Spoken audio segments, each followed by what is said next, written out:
1952 నుంచి 56 నుంచి కొనసాగుతూ వస్తుంది అధ్యక్ష. చివరగా 2001 సంవత్సరంలో ఆనాడు అప్పుడున్న ఎన్డీఏ ప్రభుత్వం 3 రాష్ట్రాలు ఏర్పాటు చేసింది అధ్యక్ష. తర్వాత ఆ ఏర్పడ్డ 3 రాష్ట్రాలు జార్ఖండ్ కానీ, ఛత్తీస్గఢ్ కానీ, ఉత్తరాఖండ్ కానీ, ఈ 3 కూడా ఈ 2.5 దశాబ్దాలలో ఇంకా కూడా బాలారిష్టాలు అధిగమించలేదు అధ్యక్ష. ఇంకా కూడా ఒక రకంగా చెప్పాలంటే they are going through teething pains. మొన్ననే సెక్రటేరియట్ కట్టుకున్నారు, మొన్ననే అసెంబ్లీ కట్టుకున్నారు, ఇంకా కూడా బాలారిష్టాల్లో ఉన్నారు అధ్యక్ష.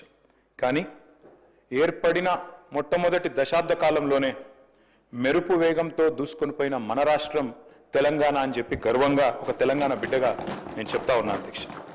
అధ్యక్ష, we can proudly say, all of us, cutting across party lines, Telangana is the most successful startup state of independent India, sir. 76 ఏళ్ల భారతదేశ స్వతంత్రానంతరం ఏర్పడ్డ రాష్ట్రం ఇంత స్వల్ప సమయంలో ఇంత ప్రగతి సాధించడం అనేది నిజంగా కూడా మనందరికీ గర్వకారణం అధ్యక్ష. అధ్యక్ష, గత 10 ఏళ్లలో అభివృద్ధి పదంలో మెరుపు వేగాన్ని, సంక్షేమ సంస్కరణల విషయంలో మానవీయ కోణాన్ని ఆవిష్కరించి మరి తెలంగాణను అగ్రగామిగా నిలబెట్టింది మా నాయకుడు కేసీఆర్ గారి నాయకత్వంలోని ప్రభుత్వం. పరిపాలనలో కొత్త ఒరవడిని, ప్రణాళికల రూపకల్పనలో ఒక సరికొత్త పందాను అనుసరించడం వల్లనే తెలంగాణ ముఖ చిత్రం మారింది. తెలంగాణ ప్రజల బ్రతుకు చిత్రం కూడా బాగుపడ్డది అధ్యక్ష. నేనేదో ఊరికే చెప్పడం లేదు సార్.